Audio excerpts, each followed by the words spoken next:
নমস্কার, সময় কলকাতার পর্দায় আপনাদের সবাইকে স্বাগত। সময় নিউজ নিয়ে আমি দেবস্মিতা রয়েছি আজকে আপনাদের সাথে। প্রথমেই নজর রাখবো বিস্তারিত খবরের দিকে।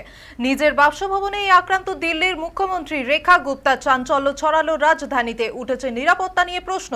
নিজের বাসভবনে জনশুনানি করেন দিল্লির মুখ্যমন্ত্রী, আর সেই মতোই বুধবার সকালে সাধারণ মানুষের অভাব অভিযোগের শুনানি।